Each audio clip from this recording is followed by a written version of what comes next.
नमस्कार, आप देख रहे हैं खबरों की खबर। मैं हूं सुमित अवस्थी। कानून व्यवस्था का खराब होना किसी भी हाल में ठीक नहीं है, चाहे वजह जो भी हो। लेकिन फिर भी आए दिन धर्म संप्रदाय के नाम पर कानून को हाथ में लेने की खबरें आती रही हैं। ऐसा ही कुछ हुआ है उत्तर प्रदेश के संभल में, जहां रविवार सुबह हुई हिंसा के बाद से हालात तनाव भरे हुए हैं। हिंसा में मरने वालों की तादाद 4 हो चुकी है। मामला संभल की शाही जामा मस्जिद के कोर्ट के आदेश पर हुए सर्वे से जुड़ा हुआ है। आज इस मुद्दे पर हम खास चर्चा करने वाले हैं कि आखिरकार संभल का गुनहगार कौन है, संभल क्यों नहीं संभल पा रहा है, क्यों इतना तनाव वहां बढ़ गया है। खबरों की खबर में सबसे पहले इसी मुद्दे की गहन पड़ताल होगी कि आखिर क्यों इस मस्जिद के सर्वे की नौबत आई और सर्वे को लेकर हुई हिंसा के असल गुनहगार कौन है। ये मामला अब सियासी रंग भी पकड़ चुका है। संसद का शीतकालीन सत्र शुरू हुआ है। इसके अलावा आज बात करेंगे खबरों की खबर में अपने पड़ोसी देश पाकिस्तान में नए सिरे से शुरू हुए विरोध प्रदर्शनों की वहां का जायजा लेंगे। पाकिस्तान के पूर्व प्रधानमंत्री इमरान खान की रिहाई की मांग को लेकर पाकिस्तान की तहरीक इंसाफ, जो कि इमरान की पार्टी है, उसके हजारों कार्यकर्ता इस्लामाबाद के बाहर अब जमा होने लगे हैं। उन्हें रोकने के लिए सुरक्षा बलों ने कड़े बंदोबस्त किए हैं, पूरी तरीके से राजधानी को घेरा हुआ है। आज खबरों की खबर में हमारा तीसरा एक और अहम मुद्दा होने वाला है, जो सीधे तौर पर हमसे और आपसे जुड़ा हुआ है। हम सब लोग जब चलते हैं तो अपने स्मार्टफोन्स में गूगल मैप्स का इस्तेमाल करते हैं, अपनी गाड़ियों में गूगल मैप्स को देखते हैं। गूगल मैप जो हर रोज लाखों लोगों को रास्ता दिखाता है, उस पर आंखें मूंद कर चलना या उस पर आंखें मूंद कर भरोसा कर लेना 3 लोगों की जान पर भारी पड़ा है। उत्तर प्रदेश के बरेली में 3 लोग समेत एक गाड़ी अधूरे बने पुल से नीचे गिर गई। ये तस्वीर पूरा किस्सा बयां कर रही है। 3 लोगों की मौत हुई है। इसीलिए हम ये कह रहे हैं, मैं भले ही गूगल का हो, लेकिन आंखें तो हमारी आपकी ही हैं। आंखें मूंद कर इस पर भरोसा आप कैसे कर सकते हैं। आज इन तीनों मुद्दों पर बारी बारी से बात करेंगे, लेकिन सबसे पहले बात उत्तर प्रदेश की, जहां पर संभल में काफी ज्यादा आज शांति तो रही, लेकिन तनाव बना हुआ है। संभल की शाही जामा मस्जिद के आसपास के पूरे बड़े इलाके में चप्पे चप्पे पर सुरक्षा बल तैनात है। कल हुई हिंसा के बाद आज संभल के इस पूरे इलाके में तनाव भरी शांति छाई है। कोई भी व्यक्ति नए सिरे से हिंसा भड़काने की कोशिश ना करे, इसके लिए आज पुलिस और रैपिड एक्शन फोर्स के जवानों ने इलाके में फ्लैग मार्च किया है, अपनी मौजूदगी का एहसास कराया है। किसी भी तरह की अफवाह को फैलने से रोकने के लिए प्रशासन ने संभल जिले में मोबाइल इंटरनेट सेवाएं आज भी बंद रखी और कल भी बंद रखने का ऐलान किया है। स्कूल और मदरसों को भी आज बंद रखा गया था। प्रशासन की इजाजत के बिना जिले के बाहर के किसी भी व्यक्ति, सामाजिक संस्थाओं और जनप्रतिनिधियों के आने पर फिलहाल पाबंदी लगा दी गई है। जिला प्रशासन ने चेतावनी दी है कि कोई भी पत्थर, सोडा की बोतलें या किसी तरह का ज्वलनशील या विस्फोटक पदार्थ अपनी छतों पर जमा न करें। इन पदार्थों की खरीदी पर भी फिलहाल पाबंदी लगाई हुई है। आदेश का उल्लंघन करने पर सख्त कार्रवाई की चेतावनी दी गई है। ये वो तमाम एहतियातन कदम है जो कल भड़की हिंसा के बाद प्रशासन ने उठाए हैं। इस बीच इलाके में आज दिन भर शांति तो रही, लेकिन उसमें एक अजीब सा तनाव था, अजीब सा सन्नाटा था। जामा मस्जिद के आसपास के मोहल्ले के कई लोग अपने घरों को बंद कर कहीं और चले गए हैं। उनके घरों पर ताला लटका है। रविवार सुबह हुई हिंसा के निशान अब यहां पर ताजा दिखाई दे रहे हैं। हमारे सहयोगी शुभांग सिंह ठाकुर आज दिन भर वहीं रहे और क्या कुछ देखा शुभांग ने, आपको इस रिपोर्ट में देखना चाहिए। संभल की शाही जामा मस्जिद में अंदर घुसने और बाहर निकलने के 3 गेट हैं। उनमें से एक गेट इस वक्त तस्वीरों में मैं आपको दिखा रहा हूँ, और जिस गेट से जानकारी ये मिल रही थी कि जो सर्वे टीम थी उन्हें बाहर निकाला गया। फ़िलहाल जो तस्वीरें अगर मैं आपको यहाँ से दिखाता हूँ तो ये सीढ़ियाँ जो हैं इस वक्त आप देख सकते हैं, यहाँ पर भी पथराव की जो निशान हैं वो लगातार बने हुए हैं, ईंटों के निशान हैं। हालांकि सिविक बॉडीज़ ने उसे साफ़ ज़रूर कर दिया है। आप देख सकते हैं सामने की छत पर भी जो पत्थर है वो आपको साफ तौर पर दिखाई दे रहे होंगे, यानी कि कितने ज़्यादा पथराव यहाँ पर पुलिस प्रशासन पर, सर्वे टीम पर करने की कोशिश की गई थी। इस हादसे में बल्कि इस हिंसा में कई ऐसे पुलिसकर्मी थे जो 20 से ज़्यादा वो घायल हुए।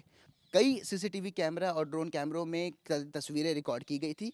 पुलिस का मानना ये है कि उन सभी को फिलहाल वेरीफाई किया जाएगा, उसको देखा जाएगा, कई लोगों को चिन्हित किया जाएगा और उसके बाद उनके खिलाफ कार्रवाई भी की जाएगी। लेकिन क्योंकि अब पुलिस एक के बाद एक यहाँ पर अपना कार्रवाई करने की कोशिश करेगी, इसलिए यहाँ पर इस तरीके की शांति लगातार बनी रहेगी। रविवार को संभल में बवाल के बाद आपको सोमवार की कुछ तस्वीरें फिलहाल हम यहाँ पर संभल के ठीक उस इलाके से दिखाएंगे जहाँ पर तमाम घर हैं और एकदम जो मस्जिद के साथ में है और उसी गली में है जहाँ पर हंगामा हुआ था।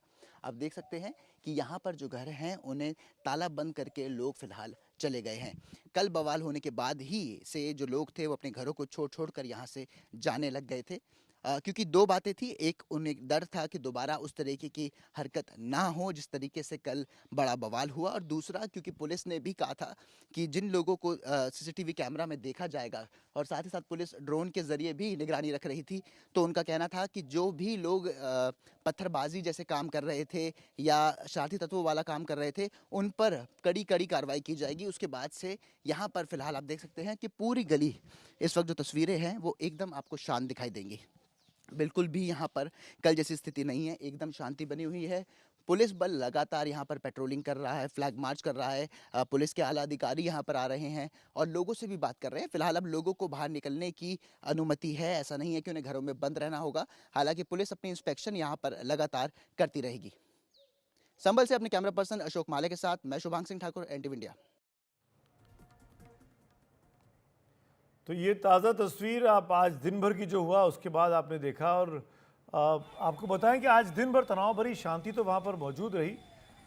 आज हिंसा की कोई खबर नहीं आई है, लेकिन इस सब के बीच में प्रशासन ने दिन भर बहुत एहतियात बरती। प्रशासन बहुत मुस्तैद रहा, इंटरनेट मोबाइल की सेवाएं बंद रहीं, यहाँ तक कि स्कूल कॉलेज को भी बंद किया गया। आज जैसे हम सुबह से बता रहे हैं, रैपिड एक्शन फोर्स की तैनाती है, खासकर उस इलाके में जहाँ पर जामा मस्जिद का इलाका है। किसी भी तरह के ज्वलनशील पदार्थ की मनाही की बात वहाँ पर रखी गई है, मना की गई ताकि कोई भी इस तरह की हिंसा ना भड़क सके। संभल में ये पूरा विवाद यहाँ की शाही जामा मस्जिद को लेकर है, जिससे लेकर हिंदू संगठनों का आरोप है कि यहाँ कभी मंदिर हुआ करता था। ड्रोन से ली गई तस्वीरों से अब आप ये पूरा इलाका देख सकते हैं जहां पर ये जामा मस्जिद है और आसपास घनी आबादी है। हिंदू पक्ष का दावा है कि यहाँ पर भगवान विष्णु के 10वें अवतार कल्की से जुड़ा हरिहर मंदिर हुआ करता था। 1526 में मुगल बादशाह बाबर ने इस मंदिर को ढहाकर यहाँ पर एक मस्जिद बनवा दी थी। इसी आधार पर एक याचिकाकर्ता विष्णु शंकर जैन ने 19 नवंबर को संभल के सिविल जज सीनियर डिवीजन की कोर्ट में याचिका दायर की। उसी शाम 3:30 बजे कोर्ट ने मस्जिद के सर्वे के लिए एडवोकेट कमीशन का गठन किया। इसके तहत मस्जिद की वीडियोग्राफी और फोटोग्राफी का सर्वे करने का फैसला किया गया। अब एडवोकेट कमिश्नर और प्रशासन की तेजी देखिए। पहले ही दिन शाम 6:30 बजे यानी फैसले के 3 घंटे के बाद ही एडवोकेट कमिश्नर पुलिस प्रशासन के साथ कड़ी सुरक्षा में सर्वे के लिए जामा मस्जिद पहुंच गए। 19 नवंबर को पहले दौर का सर्वे 2.5 घंटे चला। तब किसी तरह की हिंसा वहां पर नहीं हुई, लेकिन इस सर्वे के बाद इलाके में तनाव जरूर बढ़ गया था। इसके बाद 22 नवंबर को जुमे की नमाज के दौरान भारी सुरक्षा वहां पर प्रशासन की तरफ से की गई। 24 नवंबर यानी रविवार को, यानी कल, फिर सुबह 7 बजे ही सर्वे टीम जामा मस्जिद पहुंची दूसरे दौर का सर्वे करने के लिए। बस इसी के बाद माहौल बिगड़ना शुरू हो गया। एक गुस्साई भीड़ ने इलाके को घेर लिया। वो नहीं चाहती थी भीड़ कि प्रशासनिक टीम, सर्वे की टीम जामा मस्जिद के भीतर दोबारा जाए। इसे देखते हुए सुरक्षा बलों ने लोगों से वहां से चले जाने को कहा, तितर बितर होने को कहा। इसके बाद सुरक्षा बलों ने जैसे जैसे सर्वे टीम को सुरक्षित इलाके से निकाल लिया, लेकिन भीड़ का जुटना बंद नहीं हुआ। बहुत खूबसूरती के साथ हमारा मतलब ये सर्वे हो गया है। आप किसी तरह की परेशानी मत हो, आप अपने घर चले आओ, अल्लाह और अल्लाह के रसूल के वास्ते। मैं बहुत गुजारिश करता हूँ आप लोगों से, अल्लाह के रास्ते घर चले आओ। अपील की गई भीड़ से कि आप चले जाइए। जब वहां से सर्वे की टीम निकल गई, उसके बाद भी भीड़ वहां से नहीं हटी। कुछ ही देर में वहां पर नारेबाजी और पत्थरबाजी शुरू हो गई। अतिरिक्त सुरक्षा बलों को मौके पर बुलाया गया, लेकिन हालात बिगड़ते ही चले गए। आसपास की गलियों में कई युवा पत्थरबाजी करने लगे। कुछ स्थानीय लोगों का मानना है कि आसपास के इलाके के लोग इस भीड़ में कम थे, दूर के मोहल्लों से आए काफ़ी लोग उनमें शामिल थे। पुलिस की चेतावनी के बावजूद पत्थरबाजी जारी रही तो पुलिस को भी उन्हें खदेड़ने के लिए सख्ती दिखानी पड़ी। पुलिस प्रशासन को शक है कि हिंसा के पीछे एक साजिश रही। संभल की शाही जामा मस्जिद में अंदर घुसने और बाहर निकलने के 3 गेट हैं। उनमें से एक गेट इस वक्त तस्वीरों में मैं आपको दिखा रहा हूँ। और जिस गेट से जानकारी ये मिल रही थी कि जो सर्वे टीम थी उन्हें बाहर निकाला गया। फ़िलहाल जो तस्वीरें अगर मैं आपको यहाँ से दिखाता हूँ तो ये सीढ़ियाँ जो हैं इस वक्त आप देख सकते हैं, यहाँ पर भी पथराव की जो निशान हैं वो लगातार बने हुए हैं, ईंटों के निशान हैं। हालांकि सिविक बॉडीज़ ने उसे साफ़ ज़रूर कर दिया है। आप देख सकते हैं सामने की छत पर भी जो पत्थर है वो आपको साफ तौर पर दिखाई दे रहे होंगे, यानी कि कितने ज़्यादा पथराव यहाँ पर पुलिस प्रशासन पर, सर्वे टीम पर करने की कोशिश की गई थी।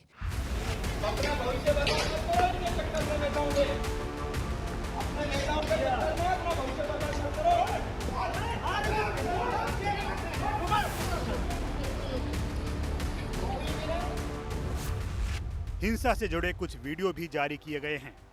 भीड़ में देखिए कुछ युवक पुलिस पर पत्थर फेंकते दिख रहे हैं। खास बात यह है कि ज्यादातर लोगों ने चेहरे कवर किए हुए हैं। मिसाल के तौर पर लाल शर्ट पहने इस युवक ने अपने चेहरे को मास्क से ढका हुआ है। युवक कार पर पत्थर फेंकता है।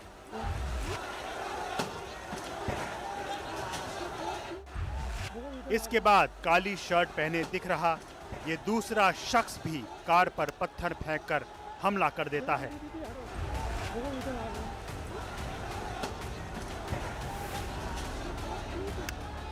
जिन लोगों को गिरफ्तार किया गया है उनके पास से हथियार भी बरामद किए गए हैं।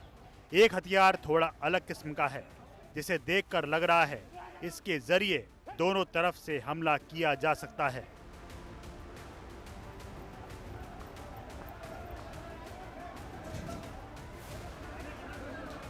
लगातार जो यहाँ पर स्थिति थी वो बेशक अब वैसी नहीं है, बिल्कुल शांति यहाँ पर बनी हुई है, क्योंकि आज सोमवार है। सोमवार को यहाँ पर जो मार्केट है वो बंद रहती है, इस वजह से मार्केट बंद है। लोगों को बाहर निकलने की अनुमति दी गई है। ऐसा कुछ नहीं है कि उन्हें घरों में बंद रह करना होगा, लेकिन क्योंकि कई लोग यहाँ से घरों को छोड़कर जा चुके हैं, इसलिए यहाँ पर इस तरीके का सन्नाटा लगातार बना हुआ है।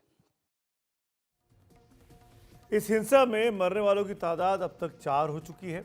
इसके अलावा 30 से ज़्यादा लोग इसमें घायल हुए हैं। अभी तक 15 से ज़्यादा लोगों को हिरासत में भी पुलिस ने लिया है, जिनमें 2 महिलाएं भी शामिल हैं। पुलिस प्रशासन आसपास लगे सीसीटीवी कैमरों और ड्रोन से ली गई तस्वीरों के आधार पर हिंसा करने वालों की पहचान की कोशिश में जुटी है। इसके अलावा हिंसा को उकसाने वालों की भी पहचान की जा रही है। क्या कुछ कर रहा है पुलिस, आइए सुनते हैं।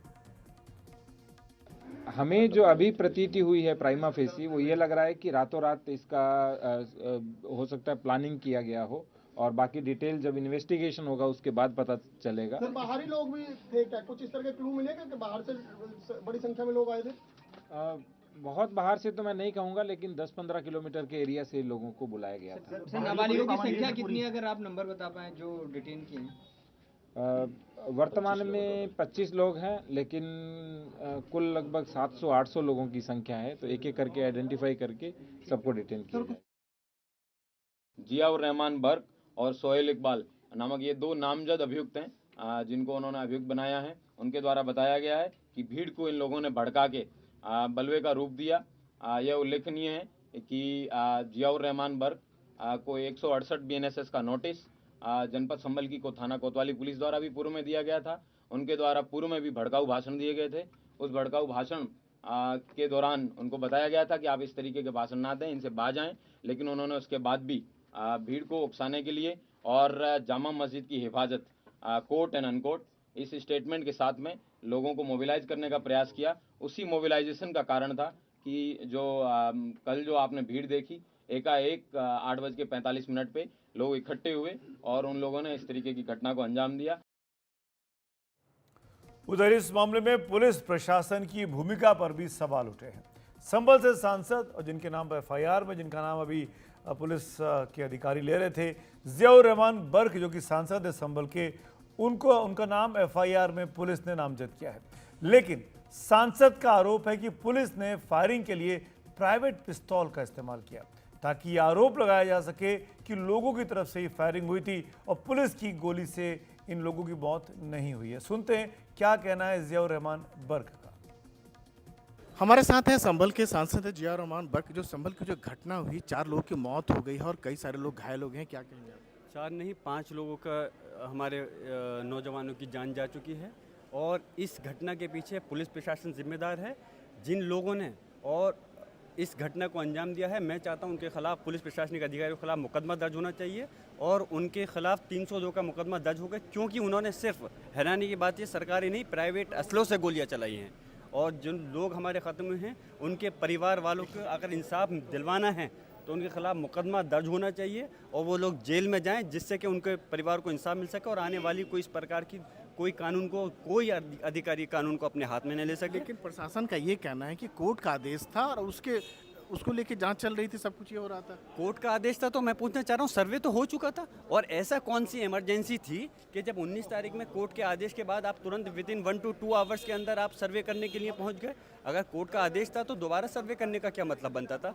दोबारा जब उस दिन सर्वे कंप्लीट हो गया था, उस दिन खुद डीएम एसपी और इसके साथ साथ कि उन्होंने जो इस बात को कहा था कि जो कोर्ट के कमिश्नर थे कि हमारा सर्वे कंप्लीट हो गया, अब हम रिपोर्ट सबमिट कर देंगे, तो जब ये चीज़ हो गई थी दोबारा सर्वे करने के लिए क्यों पहुंचे? इस साजिश के तहत मुसलमानों को टारगेट कर करके उनकी हत्या की गई है। इनके खिलाफ हत्या का मुकदमा दर्ज होना चाहिए और इन लोगों को पुलिस अधिकारियों को जेल में भेजना चाहिए। कुछ लोग धारदार हथियार भी मिले हैं, कुछ अलग तरह की चीज़ें मिले, क्या कहेंगे? अरे पुलिस तो सुई का फावड़ा बनाने में कितनी देर लगती है? जो पुलिस के अधिकारी सरकारी असले के साथ प्राइवेट असले को इस्तेमाल कर सकते हैं, वो किसी भी चीज़ की किसी भी हद तक जा सकते हैं। तो आपकी क्या डिमांड है? मेरी डिमांड है कि ऐसे अधिकारियों के खिलाफ 300 के अब तो धारा आईपीसी की चेंज हो गई है, हत्या का मुकदमा दर्ज होना चाहिए और इन लोगों को जेलों के सलाखों के भेजना चाहिए, जिससे कि हमारे लोगों को इंसाफ मिल सके और आने वाले समय के अंदर कोई इस प्रकार कानून को अपने हाथ में न ले सके और संविधान की धज्जियां नहीं उड़ा सके। ये थे सांसद जियाउर रहमान बर्क संभल के, जिन पर इल्ज़ाम है कि इन्होंने भीड़ को भड़काया, उकसाया और इनके कहने पर ये पूरा बवाल हुआ। जबकि इनका ये कहना है कि पुलिस ने इस तरीके से फायरिंग की, इस तरह का माहौल बनाया कि जानबूझकर लोगों पर गोलियां चलाई, प्राइवेट हथियारों से गोलियां चलाई और माहौल को पूरा बिगाड़ दिया।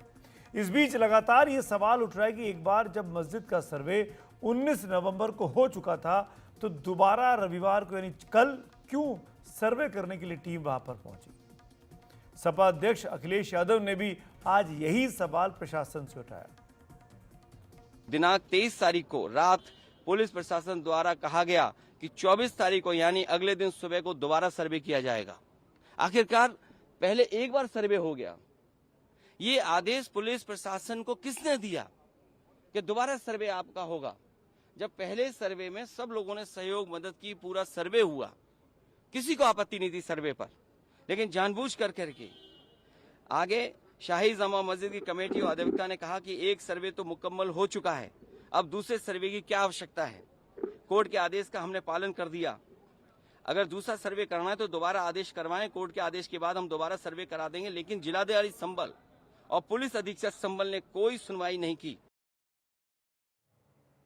यह भी कहा गया कि सर्वे दोबारा हुआ तो मस्जिद कमेटी को क्यों नहीं बताया गया, पीस कमेटी को क्यों नहीं बताया गया। लेकिन तथ्य यह सामने आ रहा है कि कोर्ट द्वारा सर्वे के लिए नियुक्त एडवोकेट कमिश्नर रमेश राघव ने एक चिट्ठी में इस बारे में जानकारी दी थी। 23 नवंबर की इस चिट्ठी में कहा गया था कि 19 तारीख को करीब 1.5 घंटे तक सर्वे किया गया, लेकिन उस दिन रोशनी की कमी के चलते फोटोग्राफी और वीडियोग्राफी अधूरी रह गई। तभी बाहर नमाज के लिए भीड़ इकट्ठा हो गई, इस कारण 19 नवंबर को सर्वे की कार्रवाई अधूरी छोड़नी पड़ी। इसी चिट्ठी में आगे ये भी लिखा है कि सर्वे की शेष कार्रवाई हेतु 24 नवंबर 2024 को प्रातःकाल 7 बजे से लगभग 11 बजे तक का समय निर्धारित किया जाता है। और ये चिट्ठी जिन लोगों को भेजी गई उनमें मस्जिद कमेटी के चेयरमैन शामिल हैं। यानी रविवार को जब टीम सर्वे के लिए पहुंची तो वो कोई अलग सर्वे नहीं था, बल्कि जिस सर्वे को अधूरा छोड़ना पड़ा था उसी सर्वे का अगला हिस्सा था, उस काम को पूरा किया जा रहा था और मस्जिद कमेटी को भी इसके बारे में जानकारी दे दी गई थी। सवाल ये कि फिर यह हिंसा क्यों हो गई? क्या मस्जिद कमेटी की ओर से लोगों को ये जानकारी नहीं दी गई या कुछ लोगों द्वारा भीड़ को भड़काया गया कि ताकि पुलिस की कार्रवाई को वो जाति को जवाब दे सके, या पुलिस ने जबरन ये जातिपूर्ण कार्रवाई की। ये सब तो अब जांच में ही सामने आएगा, लेकिन इस मामले पर सियासत जरूर तेज हो गई है। जिस दिन कोर्ट में सुनवाई होती है उसी दिन ऑर्डर हो जाता है, उस दिन सर्वे भी हो जाता है। ये तो 1948 में ऐसे ही हुआ था बाबरी मस्जिद में। तो ये जो फायरिंग हुई है, ये फायरिंग नहीं है, मर्डर है। और जो भी ऑफिसर्स इन्वॉल्व हैं उनको सस्पेंड करना चाहिए और एक सिटिंग हाई कोर्ट जज से उसकी इंक्वायरी होनी चाहिए। ये सरासर गलत है, जुल्म हो रहा है वहां पर तो संभल में। कोई भी दंगा हो, वो दंगा जो है वो सांप्रदायिक जश्न का कारण नहीं होना चाहिए, बल्कि संवेदनशील जख्म देता है ये। और कुछ लोग जो है वो इस तरह के माहौल में सांप्रदायिक जश्न बनाने के लिए, उसका सियासी लाभ उठाने के लिए इस तरह की चीजें करते हैं, उससे बाज आना होगा। उधर कांग्रेस के सांसद राहुल गांधी ने इस मुद्दे पर ट्वीट किया और लिखा, संभल में राज्य सरकार का पक्षपात और जल्दबाजी भरा रवैया बेहद दुर्भाग्यपूर्ण है। प्रशासन द्वारा असंवेदनशीलता से की गई कार्रवाई ने माहौल और बिगाड़ दिया और कई लोगों की मृत्यु का कारण बना, जिसकी सीधे जिम्मेदार भाजपा की सरकार है। मैं सुप्रीम कोर्ट से जल्द हस्तक्षेप कर न्याय करने का अनुरोध करता हूं। मेरी अपील है कि शांति और आपसी सौहार्द बनाए रखा जाए। इस बीच संभल में तनाव ना बढ़े, इसे देखते हुए बाहर के किसी व्यक्ति को संभल जाने की इजाजत नहीं दी जा रही है। आजाद समाज पार्टी के नेता चंद्रशेखर संभल में थे। संभल में हिंसा प्रभावित इलाके में पीड़ितों से मिलने के लिए रवाना हुए तो उत्तर प्रदेश पुलिस ने हापुड़ में नेशनल हाईवे 9 के छिजरासी टोल प्लाजा में उन्हें रोक लिया। चंद्रशेखर आजाद ने हिंसा के लिए संभल के पुलिस प्रशासन पर आरोप लगाया। गोली से प्रदेश चलाने की कोशिश की जा रही है। गोली से जो है जनता की आवाज़ को दबाया जा रहा है। जैसे उस पर सवाल उठाएगा तत्काल जो है हाउस बंद हो गया। इस पूरे मामले की जड़ में मंदिर मस्जिद का एक पुराना विवाद है, लेकिन सवाल यह है कि इसे लेकर आखिर हिंसा इतनी क्यों बढ़ गई? क्या पुलिस प्रशासन मामले को ठीक से नहीं संभाल पाया? आइए इस पर बात करते हैं। हमारे साथ हैं इंटेलिजेंस ब्यूरो के पूर्व स्पेशल डायरेक्टर यशवर्धन आज़ाद साहब। बहुत बहुत धन्यवाद आज़ाद साहब वक्त निकालने के लिए। जो कुछ हुआ आपके सामने है, मुझसे अधिक आप को जहाँ सब जो खबर को देख रहे होंगे, क्या लगता है पुलिस से प्रशासन से जल्दबाजी हुई, चूक हुई, या भीड़ ने चुनौती पेश कर दी? दोनों सही है। पहले तो ये कहना चाहूँगा कि जिस दिन कोर्ट के आदेश थे उसके बाद जिला प्रशासन को थोड़ी सोच समझ के साथ प्लानिंग करनी चाहिए थी और फिर एक तिथि नियुक्त करनी चाहिए थी। अगर आप उसी दिन 3 घंटे के बाद सर्वे करने पहुंच गए, इतना तो आपको आइडिया मालूम था कि सर्वे करने की जो बात है वो 1.5 घंटे में नहीं ख़त्म होगी। और इसलिए अगर आपको सर्वे करना भी था तो आप किसी दूसरे दिन संडे को सुबह कर सकते थे, ताकि आपको पूरे लाइट में कम से कम 5-6 घंटे मिल सकते थे। तो मैं समझता हूँ ये जो प्लानिंग थी ये कलेक्टर और एसपी की, क्योंकि कलेक्टर साहब भाषण दे रहे थे, मैंने देखा उनको बोलते हुए, जिस चीज़ पे बोलना चाहिए वो नहीं बोले। उनको बोलना चाहिए था कि क्यों वो तिथि ये चयन की गई उसी दिन, तिथि चयन करना चाहिए था इस दिन, और एसपी को जवाब देना चाहिए कि भीड़ के जब अनियंत्रित हो गई तब फायरिंग की गई। दूसरी बात मैं ये कहना चाहता हूं सुमित, कि इस मामले को और संजीदा बनाया जा रहा है विभिन्न तरह के बयानों से। देखिए, इस समस्या का मूल जड़ सबको मालूम है, हमें भी मालूम है, आपको भी मालूम है। रिलीजियस प्लेस एक्ट एक 1991 में बना था। उसके बाद एक बार तो आपको देशव्यापी स्तर पे एक निर्णय लेना पड़ेगा, और इस निर्णय के लिए अगर आप वाकई एक परिपक्व पॉलिटिकल पार्टी की तरह अप्रोच करते हैं तो सारे ऑपोजिशन, सारे लीडर्स को मिलकर एक बार तय कर लेना चाहिए। क्योंकि ये तो विदित है सबको कि इसमें से 70% 80% आपको ऐसे जगह मिलेंगे जहां पर कि पहले मंदिर बने हुए थे। तो उस कालीन की जो प्रथा थी, जो व्यथा थी, अब उसको या तो आप उसका दोना धोएं, रोएं बैठ के उसके ऊपर, या एक निर्णय एक बार लें। तो हर कोर्ट अगर एक डिसीजन देता है इस तरह से तो आपको समस्या तो होगी। ना मैं इसके पक्ष में बोल रहा हूं, ना मैं इसके पक्ष में, सिर्फ ये कह रहा हूं कि एक राष्ट्रीय स्तर पे सारे पार्टियों उसको एक निर्णय लेना पड़ेगा। ये था दूसरा पॉइंट। मैं अगर आप सुझाव के तौर पर आज़ाद साहब एक चीज़ बोलना चाहूँ कि इस तरह के जितने हिस्टोरिकल मॉन्यूमेंट्स हैं, जिनके खासकर वो जो पूजा स्थल रहे हैं, पूजा स्थल हैं, उनके बाहर अगर ये नोटिस लगा दिया जाए आर्कियोलॉजिकल सर्वे की तरफ से या सरकार की तरफ से या प्रशासन की तरफ से कि भाई ये इतने साल तक मस्जिद थी, उसके पहले इतने साल तक ये मंदिर रहा है, ऐसे हिस्टोरिकल एविडेंस हैं, और आज की तारीख में इसमें ना पूजा होती है ना नमाज होती है।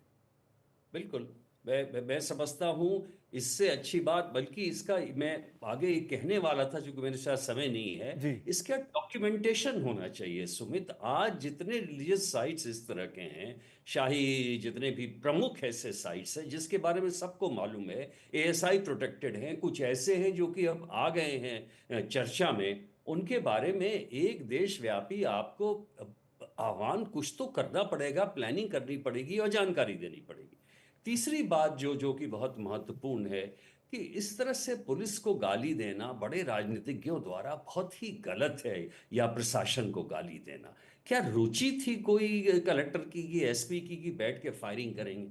आप बताइए, जब भीड़ अनियंत्रित है, 20 से ज्यादा पुलिस वाले घायल हुए हैं और लोग घायल हुए हैं, तो क्या किसी अपने मन से कोई चलाता? मैं एक बात और बता दूं सुमित, एक जिससे डरते हैं पुलिस वाले सबसे ज्यादा, वो है फायरिंग से डरते हैं, क्योंकि इसकी जो इंक्वायरी होती है उसमें बहुत ही तंगाई मचती है और बहुत ही परेशान होते हैं जो जुडिशियल कमीशन आते हैं। पर हमने कुछ वीडियोस देखे आज़ाद साहब, जो सीधे सामने गोली मारी जा रही है, डराया भी नहीं जा रहा है, हवा में भी नहीं किया जा रहा है, वो कांग्रेस के सांसदों ने ट्वीट भी किए हैं, सामने ऐसे मतलब रख के गोली चलाई जा रही है। सुमित, मैं आपको बता रहा हूं, जबकि कम्युनल सिचुएशन ऐसा तगड़ा हो और डायरेक्ट जब आप पे अटैक हो, आप बिल्कुल स्ट्रेट फायरिंग कर सकते हैं।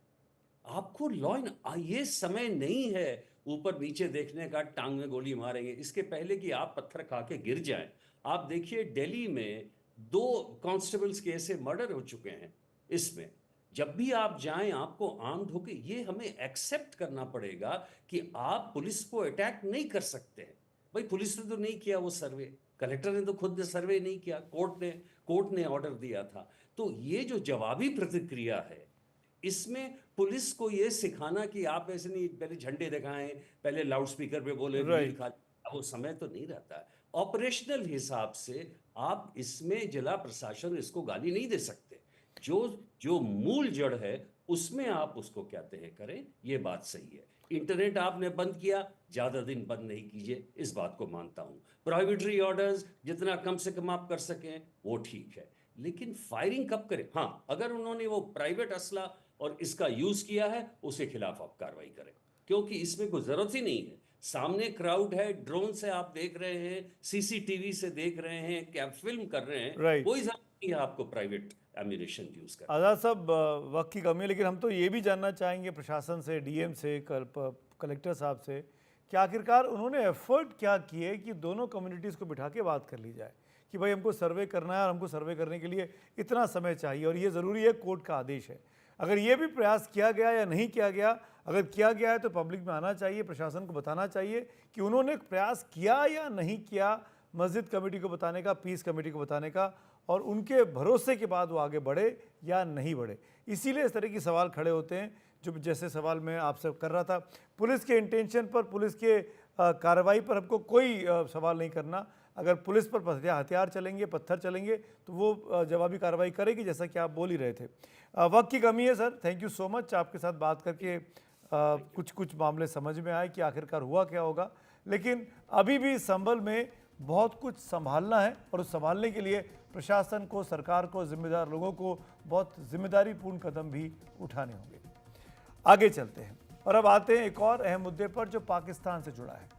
बीते साल अगस्त से पाकिस्तान की जेल में बंद वहां के पूर्व प्रधानमंत्री और पाकिस्तान तहरीक इंसाफ पार्टी के अध्यक्ष इमरान खान की रिहाई को लेकर एक बार फिर पाकिस्तान में सियासत गरमाई हुई है। बीते एक महीने में दूसरी बार पाकिस्तान तहरीक इंसाफ यानी PTI के कार्यकर्ता सड़कों पर हैं। इमरान खान के आह्वान पर PTI के हजारों कार्यकर्ता और नेता पाकिस्तान के अलग अलग इलाकों से राजधानी इस्लामाबाद की ओर उमड़ आए हैं। इन प्रदर्शनकारियों का नेतृत्व इमरान खान की पत्नी बुशरा बीबी और खैबर पख्तूनवा प्रांत के मुख्यमंत्री अली अमीन गंडापुर कर रहे हैं। उनकी मांग है कि पाकिस्तान के पूर्व प्रधानमंत्री इमरान खान को जेल से रिहा किया जाए और पाकिस्तान की सरकार जो कि PMLN और PPP चला रहे हैं उसका इस्तीफा हो। इस बार मांग पूरी होने तक इमरान समर्थक पीछे हटने को तैयार नहीं है। इस्लामाबाद के हजारों के बाहर हजारों इमरान समर्थक डेरा जमा चुके हैं। हाईवे और पुल बंद किए जाने की वजह से सैकड़ों इमरान समर्थक नदियों के रास्ते नाव से भी आ रहे हैं। इस बीच पुलिस ने इस्लामाबाद की सीमाओं पर सुरक्षा काफ़ी कड़ी की है। इस्लामाबाद आने जाने वाले रास्तों पर बड़े बड़े शिपिंग कंटेनर लगाकर रास्तों को बंद किया गया है। इस्लामाबाद जाने वाले हर हाईवे को लगभग बंद कर दिया गया है। इसके अलावा कम से कम 5000 इमरान समर्थकों को अभी तक हिरासत में भी ले लिया गया है। इमरान की पार्टी पाकिस्तान तहरीक इंसाफ के 5 सांसद भी शामिल हैं। पाकिस्तान के गृह मंत्री मोहसिन नकवी के मुताबिक अगर इमरान समर्थकों ने इस्लामाबाद के रेड जोन में घुसने की कोशिश की तो और भी लोगों को गिरफ्तार किया जाएगा। रेड जोन में पाकिस्तान की संसद और अहम सरकारी इमारतें हैं। इसके अलावा कई दूतावास और विदेशी संस्थाओं के दफ्तर भी इसी इलाके में हैं। नकवी के मुताबिक सरकारी संपत्ति और इस्लामाबाद के लोगों की सुरक्षा के लिए ये इंतजाम किए गए। उन्होंने इमरान समर्थकों पर आरोप लगाया कि उनकी वजह से आम लोगों और कारोबार को मुश्किल हो गई है। उधर पीटीआई कार्यकर्ता और इमरान समर्थक इस बार किसी हाल में पीछे हटने को तैयार नहीं दिखते। इमरान खान जो जंग लड़ रहा है वो जंग इमरान खान की नहीं बल्कि पाकिस्तान की जंग है, हमारी नस्लों की जंग है। हम सब पर यह फर्ज है कि इस वक्त इमरान खान को जो बेगुनाह कैद किया गया है और हमारी पार्टी के साथ जो जुल्म और तसाहियत जारी है उसके लिए हम सब ने निकलना है। हमारे मुतालबात सबसे पहले इमरान खान की, हमारी लीडरशिप और हमारे कारकुनान की रिहाई है। इमरान खान पिछले साल अगस्त से लेकर लगातार जेल में बंद हैं और उनके खिलाफ 150 से ज्यादा आपराधिक केस दर्ज किए गए हैं। उनके समर्थकों का मानना है कि इमरान के खिलाफ सभी केस राजनीति से प्रेरित हैं। उनके खिलाफ आतंकवाद से लेकर देशद्रोह और भ्रष्टाचार तक से जुड़े कई केस दायर किए गए हैं ताकि वो जेल से बाहर ही ना निकलने पाए। कई जानकारों के मुताबिक जेल में बंद किए जाने के बाद से पाकिस्तान में इमरान खान की लोकप्रियता कम होने की बजाय और ज़्यादा बढ़ गई है। पाकिस्तान के खैबर पख्तूनख्वा प्रांत में इमरान की पार्टी पीटीआई की सरकार है। खैबर पख्तूनख्वा की राजधानी पेशावर में इमरान खान के समर्थकों का जोश देखते ही बन रहा है। यहीं से मुख्यमंत्री अली अमीन गंदापुर और इमरान की पत्नी बुशरा बीबी हजारों समर्थकों के साथ इस्लामाबाद के लिए कूच कर रहे हैं। पाकिस्तान के कई और प्रांतों से भी इमरान समर्थक उनसे जुड़ते जा रहे हैं। इस बीच पाकिस्तान ने उन इलाकों में मोबाइल और इंटरनेट सेवाएं बंद कर दी हैं जहां सुरक्षा से जुड़ी चिंताएं ज़्यादा बढ़ी हैं। इमरान खान समर्थक अपने पक्ष में समर्थन जुटाने के लिए सोशल मीडिया का जमकर इस्तेमाल करते हैं और सोशल मीडिया के जरिए उन्होंने इमरान खान की रिहाई की मांग को और तेज़ भी किया है। इसी को देखते हुए पाकिस्तान की सरकार सोशल मीडिया पर पाबंदी लगा रही है। अक्टूबर में भी इस्लामाबाद और रावलपिंडी में इमरान समर्थकों की रैली को नाकाम करने के लिए सोशल मीडिया पर पाबंदी लगाई गई थी। संचार व्यवस्था ठप होने से बैंकिंग और अन्य कारोबारों पर काफ़ी असर पड़ा है। उधर मानवाधिकार संगठन एमनेस्टी इंटरनेशनल का कहना है कि संचार और रोड नेटवर्क को काटना नागरिक कानूनों का उल्लंघन है। बोलने और सूचना के अधिकार, शांतिपूर्ण प्रदर्शन करने के अधिकारों से छेड़छाड़ है। पाकिस्तान में लाखों इमरान समर्थक तब से ही काफ़ी नाराज़ हैं जब से उन्हें सत्ता से हटाया गया और फिर जेल में बंद किया गया। पाकिस्तान की सेना के साथ अनबन के बाद से इमरान खान के दिन खराब होने शुरू हुए थे। 2022 में इमरान खान को संसद में अविश्वास प्रस्ताव के जरिए हटाया गया था। इमरान को हटाने के लिए पाकिस्तान की दो बड़ी पार्टियों पाकिस्तान पीपुल्स पार्टी और पाकिस्तान मुस्लिम लीग नवाज ने हाथ मिला लिए। इसके बाद पिछले साल कई आरोपों के आधार पर 9 मई को जब इमरान खान को कुछ दिन के लिए जेल में बंद किया गया था तो पूरे पाकिस्तान में हजारों इमरान समर्थकों ने ज़बरदस्त प्रदर्शन किए थे। इन प्रदर्शनों में हिंसा और आगजनी भी हुई, यहाँ तक कि कई सैन्य ठिकानों और सैनिक अधिकारियों के घरों पर हमले किए गए, जिसके बाद हजारों इमरान समर्थकों को गिरफ्तार कर जेलों में डाला गया। 100 से ज़्यादा लोगों के खिलाफ सैनिक कानून के तहत केस भी दर्ज किए गए। इस बीच इमरान जमानत पर बाहर आए तो पिछले साल 5 अगस्त को उन्हें फिर कई आरोपों के आधार पर गिरफ्तार किया गया। इस बार आरोप और भी संगीन लगे, जिनमें देशद्रोह और हिंसा भड़काने के आरोप भी शामिल थे। इमरान के जेल में रहते हुए इस साल फरवरी में पाकिस्तान में हुए आम चुनावों में भी बड़े पैमाने पर धांधली की शिकायतें आई थी। इमरान खान की पार्टी पीटीआई की मान्यता चुनाव के पहले रद्द कर दी गई। पीटीआई के सैकड़ों उम्मीदवार निर्दलीय लड़े, जीत कर आए, मगर कानूनी पेचीदगियों का हवाला देकर उन्हें सरकार बनाने का मौका नहीं दिया गया। लेकिन पाकिस्तान के चुनावों ने एक बार फिर जेल में बंद इमरान खान की लोकप्रियता साबित की है। चुनावों के बाद से इमरान खान के आंदोलन में फिर तेजी आई है और अब इमरान समर्थक एक बार फिर पाकिस्तान की शरीफ सरकार के साथ बड़े टकराव की तैयारी में हैं। अक्टूबर के महीने में इमरान खान की पत्नी बुशरा बीबी को 9 महीने जेल में रहने के बाद जमानत पर छोड़ा गया। तोशाखाना मामले यानी सत्ता में रहने के दौरान मिले तोहफों को बेचने के आरोप में इमरान खान के साथ वो भी आरोपी बनाई गई थी। बुशरा बीबी की जमानत पर रिहाई के बाद पीटीआई का आंदोलन और तेज हुआ है। और मेरे भाइयों, जब तक खान हमारे पास नहीं आ जाएंगे, हमने इस मार्च को खत्म नहीं करना। मैं अपने आखिरी सांस तक वहां खड़ी रहूंगी। आप लोगों ने मेरा साथ देना है, जो नहीं देगा तब भी मैं खड़ी रहूंगी, क्योंकि ये सिर्फ मेरे मियां की बात नहीं है, ये इस मुल्क और इसकी मुल्क के लीडर की बात है। और मुझे उम्मीद नहीं, मुझे यकीन है कि पठान गैरतमंद कौम है और आखिरी जंग तक वो साथ नहीं छोड़ती। हमारे साथ इस वक्त पाकिस्तान के वरिष्ठ पत्रकार इम्तियाज़ आलम साहब जुड़ रहे हैं। सीधे हम उनसे पूछते हैं, जानते हैं कि क्या स्थिति है इस वक्त पाकिस्तान में। इम्तियाज़ साहब शुक्रिया। क्या सिचुएशन है सर इस्लामाबाद में? आसपास कितना माहौल, कैसा माहौल है वहाँ पे? देखिए, हुकूमत ने बहुत बड़ी बेवकूफ़ी ये की कि खुद उन्होंने दारुल हुकूमत को यानी इस्लामाबाद को बंद कर दिया। अब मामला ये है कि वो कितना अरसा बंद रख सकते। इसी असना में तहरीक इंसाफ ने ये किया कि 24 को या 25 को पहुंचने की बजाय वो शायद आज रात लेट नाइट या कल तक पहुंचे। मुमकिन है उसे आगे भी बढ़ा दो तो बड़ा मुश्किल होगा। अब जो खौफ था लोगों को वो टूट गया है।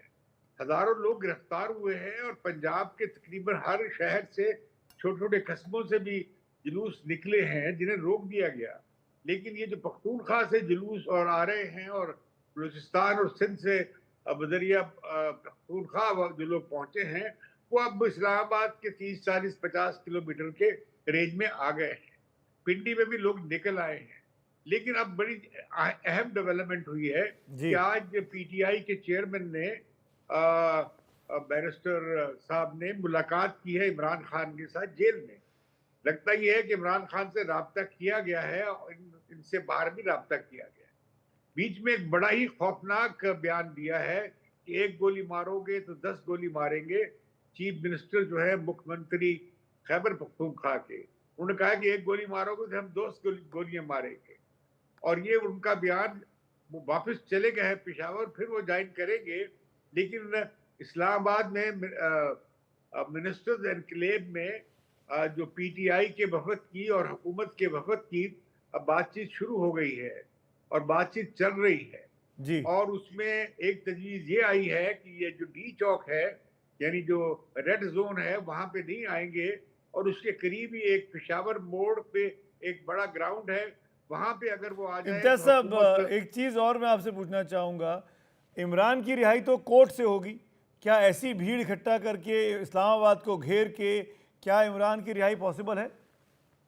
देखिए, उनके वकील हैं एक लतीफ़ खोसा जो उनके एमएनए भी हैं, लाहौर से मुंतखब हुए। उनके मुताबिक जो कि उनके सारे केसेस से वाकिफ है, उनकी जो आखिरी जो केस था वो था 190 मिलियन पाउंड का जो केस था जी। उसमें उनकी जमानत हो गई है। उससे पहले भी जो उनके खिलाफ बड़े केसेस थे उसमें उनकी जमानत हो चुकी है या वो बरी कर दिए गए हैं। इस वक्त जो जेल में वो हैं, जिस जेल में रावलपिंडी की, उसमें उनके खिलाफ कोई और केस नहीं है जेल इंतजामिया के पास। तो उनकी जमानत तो वो आज भी रात को भी रिहा किए जा सकते हैं, कल भी किए जा सकते हैं। अच्छा। क्योंकि अब जो केसेस जिन केसेस में तो जब जमानत हो गई है तमाम केसेस में, तो किस बिना पे उनको अंदर रखा हुआ है? वो उनके खिलाफ बहुत सारी एफआईआर दर्ज की गई हैं, गिरफ्तारी भी डाली गई है, लेकिन वो वारंट जेल के पास नहीं है। अभी जो ये बातचीत तब तक मसला हल नहीं होगा अगर वो इमरान खान को रिहा नहीं किया जाएगा। और दूसरा ये है कि इमरान खान 26वीं जो आईनी तरमीम है उसका खात्मा चाहते हैं और फिर ये भी कि उनकी पार्टी के जो मुकदमात चल रहे हैं इलेक्शन ट्राइब्यूनल में, वो चाहते हैं कि उनका फैसला 6 महीने में फैसला हो जाना चाहिए था, लेकिन अब 8-9 महीने हो गए हैं, लेकिन ज्यादातर केसेस का फैसला नहीं हुआ है। वो कह रहे हैं कि हमारा मैंडेट वापस किया जाए। इम्तियाज भाई, सुप्रीम कोर्ट जी मामला लंबा चलेगा। मुझे लगता है कि आपसे हमें लगातार रोज बात करनी पड़ेगी, जो सिचुएशन आज हमको दिखाई दे रही है। नहीं, मैं आपको बता रहा हूँ, एक बात सुन ले जी, कि शायद आज मामला तय हो जाए अगर इमरान खान की रिहाई करने पे हुकूमत तैयार हो जाए। ओके। और इन्हें ये लोग पीटीआई जो है वो पेशावर चौक यानी इस्लामाबाद ही का एक सेंट्रल पॉइंट है, वहां पे बैठकर धरना देने की इजाजत दे दें, तो फिर शायद ये टेंशन कम हो जाएगी और ये जो रास्ते में रुकावटें हैं वो हटा ली जाएगी। अगर ऐसा ना हुआ तो फिर बहुत खौफनाक तसादम होगा और वो लोग जो भी घरों में बैठे हैं वो भी ज्वाइन कर ले। बिल्कुल, वो तो खतरनाक बयान आई गया कि एक गोली मारोगे तो 10 गोली मारेंगे, वो बड़ा चीज़ों को टेंस कर रहा है। शुक्रिया इम्तियाज भाई हमसे बात करने के लिए। आगे भी आपसे संपर्क में रहेंगे, टच में रहेंगी। क्या कुछ चल रहा है पाकिस्तान में हालात चिंताजनक है। इमरान खान की रिहाई को लेकर उनके समर्थकों ने ज़बरदस्त दबाव वहाँ की हुकूमत पर बना दिया है। और आइए अब आते हैं आज के एक और अहम मुद्दे पर, जो कि हमारे और आपसे सीधे तौर पर जुड़ा हुआ है। एक ज़माना था जब लोग रास्ता भटक जाएं तो स्थानीय लोगों से पूछकर सही रास्ता पता लगा लेते थे।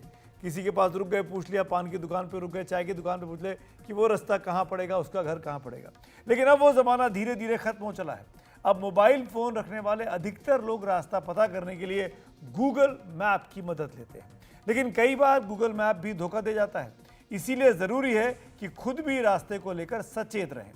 ऐसा हम इसलिए कह रहे हैं कि रविवार की रात उत्तर प्रदेश के बरेली ज़िले में गूगल मैप के भरोसे चल रहे 3 लोगों की मौत हो गई। एक शादी में शामिल होने के लिए तीनों लोग जिस गाड़ी में चल रहे थे वो गूगल मैप के बताए रास्ते पर आगे बढ़ती रही। बरेली के फरीदपुर के खलपुर इलाके से गुजरते वक्त रामगंगा नदी पर बन रहा एक निर्माणाधीन पुल आ गया। गूगल का जीपीएस गाड़ी को पुल के ऊपर ले गया, लेकिन ये पुल अधूरा ही बना था। नतीजा ये हुआ कि गाड़ी और उसमें बैठे तीनों ही सवार 50 फीट ऊपर से नीचे नदी में गिर गए। तीनों की मौके पर मौत हो गई। इनमें से 2 विवेक और अमित भाई थे। रात का वक्त था और गाड़ी रफ्तार में रही होगी, इसीलिए कुछ पता चलता उससे पहले ही गाड़ी अधूरे पुल से नीचे नदी में समा गई। स्थानीय लोगों को इस हादसे का अगली सुबह ही पता चल पाया। हादसे के बाद मौके पर पहुंचे परिजनों ने बताया कि जीपीएस के कारण कार गलत रास्ते पर चली गई, लेकिन वो साथ ही पुल निर्माण से जुड़े अधिकारियों को भी जिम्मेदार मान रहे हैं, जिन्होंने अधूरे पुल के रास्ते पर कोई बैरिकेडिंग ही नहीं लगाई, न ही प्रमुखता से कोई सूचना वहां सड़क पर लिखी गई। मौके पर जाकर देखा गया तो एक वैगनार कार, जो कि टैक्सी प्रतीत होती है, वह एक निर्माणाधीन पुल जिसका अप्रोच रोड दातागंज बदायूं की तरफ से था, उस पर चढ़ गई थी और ऐसा प्रतीत हो रहा है कि अचानक पुल ख़त्म होने से वह बीच नदी में गिर गई। वहां मौके से 3 लोगों के शव निकाले गए, जिनकी मौके पर ही मृत्यु हो जाना प्रतीत हो रहा है। इस पूरे मामले में हमने गूगल मैप्स को लेकर जिक्र ज़रूर करेंगे, लेकिन उससे पहले ये बताना चाहेंगे उन अधिकारियों की भी जिम्मेदारी ज़रूर तय होनी चाहिए जिन्होंने इस अधूरे पुल का रास्ता बंद नहीं किया था। ऐसा अक्सर देखने में आता है कि कई जगह अधूरी सड़क परियोजनाओं पर हादसे इसीलिए भी होते हैं कि ज़रूरी साइनेज नहीं लगे होते। जैसे कि अमूमन देखा, गड्ढे में बच्चे गिर जाते हैं, आपने ढक्कन नहीं लगाया, बच्चा गड्ढे में गिरा, उसकी जान चली गई। वैसी स्थिति यहाँ पर भी है। अधूरा पुल है, बैरिकेडिंग नहीं है, गाड़ी चली गई और ऊपर से नीचे गिर गई। रात का वक्त या कोहरे में ये चीज़ें बहुत ज़्यादा घातक हो जाती हैं। और अब आते हैं गूगल मैप्स की बात पर। अक्सर गूगल मैप्स कई बार रास्तों को लेकर गफलत पैदा करता है। इस पर हमारे क्यों गूगल मैप से गलती होती है, क्या वजह है, इन तमाम चीज़ों पर जानने के लिए हमारे साथ साइबर मामलों के जानकार पवन दुग्गल साहब इस वक्त जुड़ रहे हैं। पवन साहब, प्रशासन की तो जो गलती है सो है कि आपने बैरिकेडिंग नहीं लगाई, रास्ता आपने क्यों खुला छोड़ दिया, पर गूगल मैप क्यों वो रास्ता दिखा रहा था जब वो रास्ता पूरा ही नहीं था? देखिए, समस्या ये है कि आज लोग इस तरह के मैप्स पर अंधाधुंध विश्वास करने लग जाते हैं, बिना जाने समझे कि शायद इस प्रकार के मैप की एक्यूरेसी पर कोई ठप्पा या सरकारी सहमति नहीं है। ये तो सुविधाएं क्योंकि गूगल प्रदान कर रहा है, आप उसको बिल्कुल सच मान लेते हैं, लेकिन हमें अल्टीमेटली समझना होगा कि गूगल जैसे प्लेयर्स जो हैं वो इंटरमीडियरीज हैं, सर्विस प्रोवाइडर्स हैं भारत के आईटी एक्ट में। अगर आप भारत के आईटी रूल्स 2021 को देखें तो उन्हें ड्यू डिलिजेंस का एक्सरसाइज करना जरूरी है, लेकिन मैप के संदर्भ में उन्हें क्या ड्यू डिलिजेंस का एक्सरसाइज करना है, इस पर कोई ठोस प्रकार की गाइडलाइंस अभी सरकार की नहीं आ रखी है। हाँ, ये बात तो सही है, उन्हें बोला गया है कि आप अपने प्लेटफॉर्म पर कोई ऐसी जानकारी नहीं देंगे जो कानून का उल्लंघन करती है या जो सत्य ना हो, लेकिन यहाँ पर किसी प्रकार से कोई ऑथेंटिक ऑडिट होने की बात नहीं की जा रही है। भाई अल्टीमेटली गूगल मैप कितना ऑथेंटिक है, क्या उसकी कोई ऑडिटिंग हो रखी है, क्या सरकार ने इस बात की पुष्टि कर रखी है या नहीं कर रखी? क्योंकि देखिए गूगल मैप अल्टीमेटली तो जीपीएस के थ्रू जा रहा है, वो वहां पर फिजिकली आकर मौके पर तो मौका मायना नहीं कर रहा है, और उसके हिसाब से जब वो इस प्रकार की जानकारी देता है तो उसकी पूरी जिम्मेवारी होनी चाहिए। तो यहाँ पर जब इस तरह का मुकदमा हुआ है तो पुलिस चाहे तो गूगल जैसे प्लेटफॉर्म को भी बाकायदा एज एन अक्यूज बना सकती है, क्योंकि अल्टीमेटली अगर उनकी ये नेग्लिजेंस ना ये दुग्गल साहब, क्योंकि आप साइबर एक्सपर्ट हैं, मुझसे हम सबसे बेहतर जानते हैं गूगल मैप काम कैसे करता है। कई बार देखा गया है कि अगर एक एक्सपेरिमेंट हुआ था कि एक ही बास्केट में अगर मैं 50 मोबाइल फ़ोन रख दूं एक ही रास्ते के, तो वो रास्ता ब्लॉक दिखाने लगता है। तो क्या ये ऑपरेटिंग सिस्टम के जरिए काम करता है कि अगर मोबाइल फ़ोन एक जगह बहुत सारे हैं तो वहाँ पे जाम होगा? देखिए गूगल मैप लोग समझते हैं कि गाड़ियों को मैप करता है और गाड़ियों की मूवमेंट को मैप करता है। वो गाड़ियों की मूवमेंट को नहीं, डिवाइसेस को मैप करता है। और एक बार आपकी डिवाइस उनके मैप पर आ गई तो वो उसके अनुसार एक डेटा एंटिटी बन जाती है। लाजमी सी बात है कि अगर आपके पास गाड़ी चल रही है और उसके अंदर एक फोन है तो वो एक फोन एक डेटा डिवाइस बन जाता है। उसके सिग्नल्स को वो जीपीएस के द्वारा मैप करता है और इसलिए दिखाता है क्या वो रास्ता पूरी तरीके से ब्लू है, नीला है, या उसमें बहुत ज्यादा आपको डिवाइसेस नजर आ रही हैं। हो सकता है वहां पर जैम हो या कोई लाल रंग का रास्ता नजर आए। मुझे लगता है ज्यादा ड्यू डिलिजेंस को परिभाषित करने की जरूरत है ताकि इस तरह के हादसे ना हो। ये पहला हादसा नहीं है, केरल में भी कुछ लोगों ने इस गूगल मैप को फॉलो करते हुए एक पॉन्ड में चले गए और अपनी जान गंवा दी। मुझे लगता है कहीं ना कहीं लोगों को भी सतर्क करने की आवश्यकता है, ज्यादा ऑडिटिंग की आवश्यकता है, ताकि इस तरह के मैप्स बिल्कुल सुचारू रूप से एक्यूरेट हो। और सबसे महत्वपूर्ण बात मुझे लगता है लोगों में जागरूकता फैलानी चाहिए कि आप आर्टिफिशियल इंटेलिजेंस पर, इस प्लेटफॉर्म्स पर, गूगल मैप्स पर इतने ज्यादा आश्रित ना हो जाएं कि जो आपको बेसिक कॉमन सेंस के पैरामीटर्स फॉलो करने हैं वो भी ना फॉलो कर सकें। क्योंकि जब इस तरह के हादसे होंगे तो लगभग हर प्लेटफॉर्म ओनर पल्ला झाड़ लेगा और इफेक्टिव जिनको क्षति पहुंची है उनको न्याय नहीं मिल पाएगा। इस बिल्कुल ठीक कहा आपने दुग्गल साहब, वक्त की कमी है, शुक्रिया बहुत बहुत। इस मामले में भी यही होगा, गूगल मैप को पकड़ेंगे तो प्रशासन पर जिम्मेदारी डाल देगा और प्रशासन को पकड़ेंगे तो गूगल मैप पर जिम्मेदारी डाल देगा, और अंततः 2-3 जाने जो है हमारे साथ जो युवा लोग हमारे बीच में अब नहीं है इस आपसी कन्फ्यूजन की वजह से। शुक्रिया पवन जी हमसे बात करने के लिए। गूगल मैप का इस्तेमाल करें लेकिन आँखें खोल कर भी और दिमाग खोल कर भी, अपने विवेक का इस्तेमाल ज़रूर करें। आप जब देखते हैं आंखें क्या दिख रहा है उसके हिसाब से गाड़ी चलाइए, केवल मैप को फॉलो मत करते रहिए। पर्थ टेस्ट में भारत की शानदार जीत ने आज इतिहास बना दिया। भारत ने 295 रनों के विशाल अंतर से, सबसे बड़े अंतर से ये जीत हासिल की। रनों का यह फासला इतना बड़ा है कि टेस्ट मैच में इतना समय और बाकी था कि भारत अगर एक बार और ऑस्ट्रेलिया को बैटिंग करा देता तो उसको भी ऑल आउट कर सकता था। इस जीत ने 1977 के मेलबर्न टेस्ट की जीत का रिकॉर्ड तोड़ दिया है। तब भारत ने 222 रनों से वो जीत हासिल की थी। तब गावस्कर ने दूसरी पारी में शतक बनाया था और चंद्रशेखर की घूमती गेंदों के जादू के आगे ऑस्ट्रेलिया के बल्लेबाज नतमस्तक हो गए थे। लेकिन एक फर्क था, उसके पहले भारत पर्थ और ब्रिस्बेन के 2 टेस्ट मामूली अंतर से हार चुका था। फिर वो पैकर सर्कस के दौर में दोयम दर्जे की ऑस्ट्रेलियाई टीम थी जिसमें रिटायर हो चुके बॉबी सिम्पसन को कप्तानी के लिए उस वक्त बुलाया गया था, और तब तेज गेंदबाज थॉमसन अपनी खौफनाक गेंदों के साथ भारत के खिलाफ मौजूद थे। लेकिन इस बार पर्थ की जीत बेहद नाटकीय रही। भारत जब 150 रन पर ऑल आउट हो गया पहली इनिंग में, तब सबने टीम को कोसा। लगा कि भारत टेस्ट मैच हार जाएगा, जैसे कि अपने घरेलू सीरीज में न्यूजीलैंड से 3 मैच हार गया था। लेकिन ऑस्ट्रेलिया भी 104 पर सिमट गया और तब लगा कि तेज गेंदबाजों को सहयोग देने वाली पर्थ की पिच अपना काम कर रही है। कप्तान बुमराह ने 5 विकेट लिए थे। लेकिन दूसरी पारी में भारतीय बल्लेबाजों ने पर्थ की पिच को जैसे अपने बल्ले के सतर्क जादू से बांध लिया। पहले केएल राहुल और यशस्वी ने बेहद धीरज से बल्लेबाजी की और 200 रनों की पार्टनरशिप पूरी की। इसके बाद अरसे से खामोश विराट कोहली के बल्ले से भी रन निकले। उन्होंने शतक लगाया और वो भी 30वां शतक डॉन ब्रैडमैन के रिकॉर्ड को तोड़ा। इसके बाद फिर पर्थ की पिच जैसे नींद से जाग उठी। बुमराह और उनकी टीम बिल्कुल पहले की पारी की तरह आग उगलती गेंदें फेंकने लगी। जीत कल ही तय हो गई थी जब भारत ने 12 रनों पर 3 विकेट ऑस्ट्रेलिया के आउट कर दिए थे। ऑस्ट्रेलिया में ऑस्ट्रेलिया को हराने के बहुत अलग मायने होते हैं। ये शेर की बांध में जाकर शेर को पकड़ लेने जैसा है। लेकिन इस जीत के उत्साह में भूलना नहीं चाहिए कि कंगारुओं के पड़ोसी कीवियों ने हमारे ही देश में बुरी तरीके से मात दी थी और अभी 4 टेस्ट ऑस्ट्रेलिया में होने बाकी हैं और जख्मी शेर पलटवार करने की तैयारी में होगा। इस बार जख्मी शेर कम और आप इनको जख्मी कंगारू कह सकते हैं।